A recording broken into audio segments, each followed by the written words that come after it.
Forget the tavern tales of pirates gorging on treasure and roast. At sea, rot was the enemy that never slept.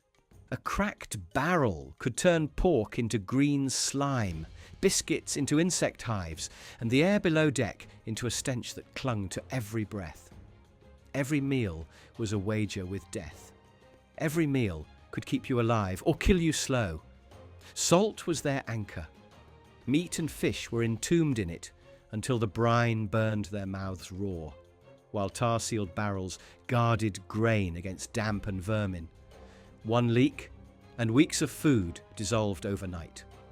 The cook's knife was judge and executioner, carving mould from biscuits, drowning rancid cuts in vinegar, and praying the crew could swallow them. Fresh greens disappeared in days, replaced by jars of pickled scraps, their only shield against scurvy. A few caged chickens or fish yanked from the sea broke the monotony, but most meals churned the stomach like poison. On a pirate ship, food was never a feast. It was a war against decay, fought one bitter mouthful at a time. Barrels and salt ruled every pirate's mood, iron-fisted and merciless. If you think a pirate lived to swill rum and sing sea shanties, try chewing a chunk of salt beef that survived 2 tropical thunderstorms. It felt like punishment served on a plate. Salted meat came out of those barrels, so bone-dry and brined. Chewing burned the inside of your mouth, and the only thing left to drink was water barely less foul. Yet for a pirate, that slab was life. A barricade against the endless damp that licked the wood and seeped from the sea. Barrels were engineering marvels, each stave bent and forced to fit. Seams coated in thick pitch and tar. Sealed tight and stacked in the darkest corners below deck, they made a medieval pantry of leather-tough meat, grim biscuits, and whatever beans or peas were lucky enough to stay dry. But the real struggle, every voyage, every storm, was keeping out just a single drip. Damp, mould, rats, weevils. One crack, and the whole hold was lost to rot and ruin. The crew would trade curses and blame, boiling spoiled meat in vinegar or beer, hacking the green parts off biscuit, as desperate as beggars who'd eat anything to fill their bellies. Salt and smoke were a pirate's last line before hunger. Smoke, sometimes billowing up from a fire lashed together in a battered galley, gave fish and meat another shot at survival, flavouring every bite, disguising sourness, and toughening flesh into something that might last past the next mutiny. When luck smiled, a ship carried chickens, a goat, or pigs, but even these living pantries were slaughtered, salted, and sealed before the next storm could wipe out everything fresh. Still, no one called this eating. Salted pork, cod, even hardtack, the so-called bread, so old, some claimed it had seen more oceans than half the crew, hammered at teeth and guts alike. The taste and texture, described in letters and logs, bordered on torture. Yet barrels and salt meant another week of survival, keeping pirates one step ahead of the rot they could never outrun. On a pirate ship, pickling devolved into a sour fiasco of taste, stench, and survival. Pirates packed fish, pork, eggs, and whatever vegetables they could steal into barrels of vinegar or brine, until the hold reeked like a sour brewery. Anything that could be jammed inside went in. Beans, carrots, even scraps of seafood. The vinegar burned nostrils, stained wood, and seeped into skin as crew wrestled slick lumps out of the dark. Barrels were sealed, hauled to the coldest part of the ship, and prayed over as much as maintained. They fought for space with powder kegs and cargo. One rotten batch could poison the crew and ruin the voyage in hours. Pickling carried its own kind of punishment. Vinegar killed bacteria and preserved food for months, sometimes years. By accident, it also blunted the worst killer at sea, scurvy. Pirates didn't know why sour food worked, but every sharp, bitter mouthful meant one less corpse wrapped for the sea. The cook became both scientist and gambler, balancing ratios, storm after storm. Too much vinegar, and beans shriveled to husks. too little, and a barrel collapsed into sludge. Meals puckered mouths, clawed throats, and left men haunted by the memory of fresh food. The cook's authority rose and fell with every barrel. A single rotten batch could spark a mutiny at midnight, turning friends into enemies over the least sour scraps. But a good one kept tempers steady, bought another day alive, and spared the crew from tossing more bodies to the sharks. Preservation was a double-edged sword, a foul-tasting shield against hunger and disease. The practice spread beyond the deck. Cooks traded recipes in Caribbean taverns, smuggled spice blends from port to port, and passed secrets to coastal kitchens. Each barrel carried a legacy of misery and stubborn survival, keeping the taste of vinegar alive long after the last pirate ship rotted away. Pickling became survival distilled, a bitter inheritance of salt, vinegar, and spite. Any notion that pirates simply starved in silence when their food went bad is almost laughable. These men lived on the edge. They took desperation and rebranded it as ingenuity. When salt pork went green and barrels of hardtack crumbled into weevil dust, the mood below deck turned ugly. Shouts echoed through the hold as crews tried everything, boiling rotten meat in vinegar, hacking the mould off bread, and soaking biscuits until the bugs floated to the top. Nobody cared about flavour anymore. Surging hunger pushed the limits of what counted as food. Yet the ocean itself was one massive, cruel marketplace for pirates willing to scavenge. They bent rusty nails into fish hooks, stripped bone and rag for makeshift tackle, and fought the current for anything that moved: fish, octopus, even sea turtles. A live turtle was prize cargo. Pirates could flip the creature onto its back, store it alive on deck for weeks, and butcher it only when every other hope was lost. These brutal, sweaty hunts became daily rituals, a mess of cursing, blood, and very uneven results. If fishing and scavenging failed, desperation hit new heights. Raids on merchant ships shifted targets from gold chests to water barrels, livestock, and anything edible. Pirates didn't always strip ships bare. They simply took enough to survive, leaving other sailors with just the scraps. Chickens became currency, eggs a luxury that could tip tempers from mutiny to temporary peace.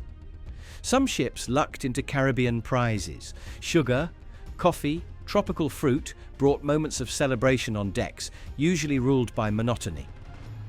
But when bad luck stretched past reason, the line blurred between food and refuse. Rats were dinner. Pirates hunted them with more rage than they ever swung at enemy crews. Boots, belts, even the rigging, if made from leather, found their way to the cookpot. Stories circulated of crews boiling shoes with salt and calling it soup.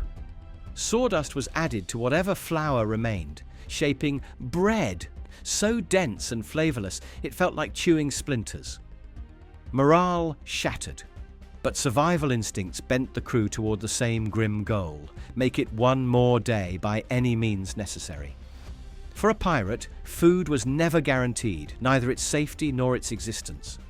Survival was a patchwork of salvage, violence, and improvisation. Every grim tactic, from boiling boots to raiding merchant holds, was stitched into the fabric of life at sea. And every bite, good or revolting, kept the line between endurance and disaster barely in reach. Survival at sea for pirates was pure social chaos, stitched together from wisdom, rumour, and raw desperation. If a trick saved a life, everyone wanted it. If it failed, it was cursed in 10 languages and thrown overboard. Every pirate ship was a floating culture war, feeding off old-world traditions and the mad inventions of whoever last starved out a storm. Imagine the scene below deck: a sweating English gunman haggling with a runaway slave over seasoning dried beans, while a grizzled Dutch helmsman boasted about barrel coding from a Spanish galleon. These weren't sanitized cookbook exchanges. They were violent, sarcastic competitions. Who could keep biscuits dry longest?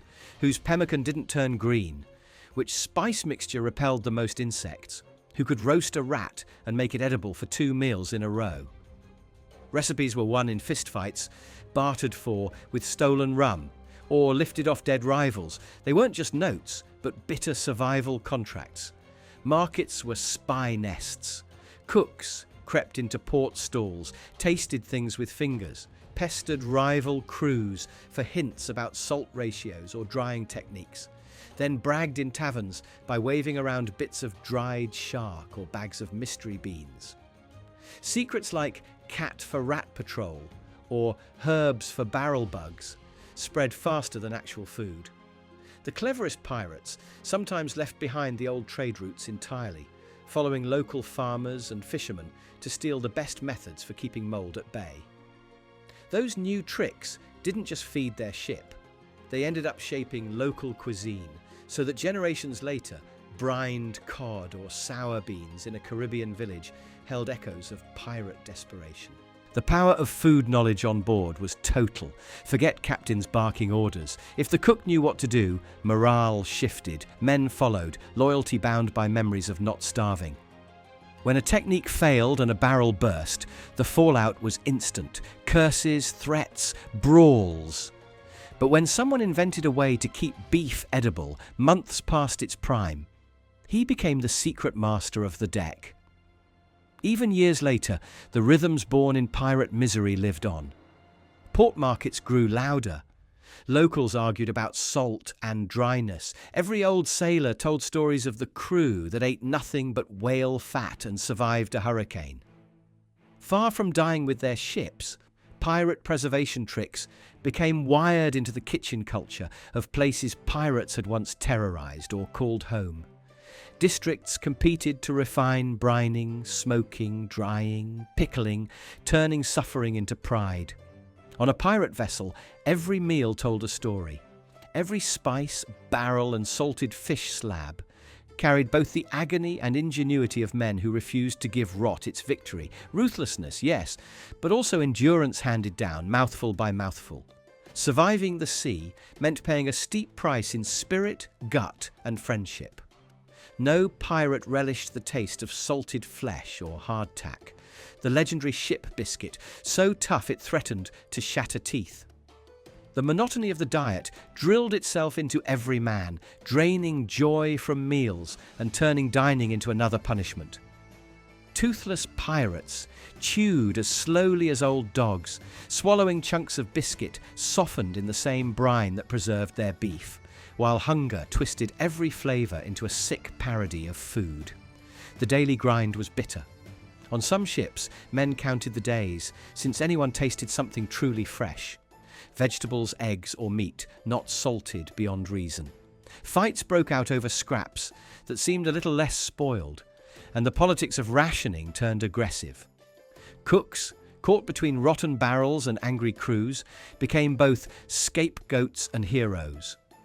One meal could raise morale or drop it into a pit. Pirates cursed their luck, threw insults at each other, and sometimes made up new songs mocking the very food that kept them alive. Long-term survival depended on more than just filling bellies. It was a contest with disease. Salted meat and dried beans carried pirates far, but lacked the nutrients their bodies begged for. Scurvy haunted the lower decks, disfiguring men, rotting gums, and withering even hardened captains. When someone survived long enough to tell the tale, it was rarely with all their teeth or their dignity intact. Some ships, luckier or cleverer, staggered by with pickled vegetables or trading for fresh goods at ports. But most faced the endless cycle: eat, curse, survive, repeat. Pirate camaraderie was battered but stubborn. In dull stretches, the humour was black and shared, forgotten birthdays celebrated with an unbroken biscuit, or the cook's worst failure turned into a running joke that outlasted the food itself. Yet beneath the laughter, every dogged attempt at rationing meant shoving aside fatigue, illness, and the gnawing monotony that came from staring at another bowl of brined survival. Victory at sea was never a feast. It was scraping through one more day, together, with morale balanced on the edge of disaster. And the cook, often overlooked by outsiders, held real dangerous sway. Food determined morale, loyalty, even how a mutiny brewed. The cook didn't just prepare meals, he controlled the crew's mood. When provisions ran low or rations turned sour, the galley filled with mutters, curses and threats. The cook's flair for salvage, his luck with vinegar or skill with brine, could make him a hero, earning extra shares, a voice at council and protection from angry shipmates. On the edge of hunger, cook and crew entered daily negotiations. Every new batch of pickled or brined slop was a gamble. Every ration handed out, a test of discipline and communal patience. The cook took blame for spoiled barrels and praise for edible ones. Sometimes galley disputes exploded. A cook who salvaged a meal at midnight or scraped bugs from biscuits earned grudging respect. But one rotten batch could mark him as a target for threats or jokes. A pattern of failures, and he risked punishment under pirate law. Pirate democracy stacked the odds.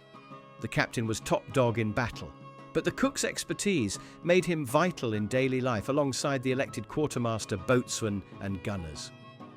The crew voted on disciplinary actions, rationing and shares, making galley politics as fierce as divisions of loot. Even discipline, flogging, banishment or worse, was decided collectively. This brutal fairness meant that the status of cook could change overnight. Power in the galley was real, but feeble. Respect was earned meal by meal and could be lost by a single spoiled barrel. A shipboard cook who fed his men through storms and lean weeks became part legend, part scapegoat, always a survivor. Behind every bowl of brined beans or slab of salt beef lurked the tense drama of pirate democracy. Food as both weapon and reward, the cook as peacemaker or villain. Meals steered morale, shaped alliances, and carried the fate of everyone aboard. On a pirate ship, the taste of survival always ran through the hands of whoever sweated above the stove. What pirates did to survive at sea didn't vanish when the sails came down or the ships rotted in the sand.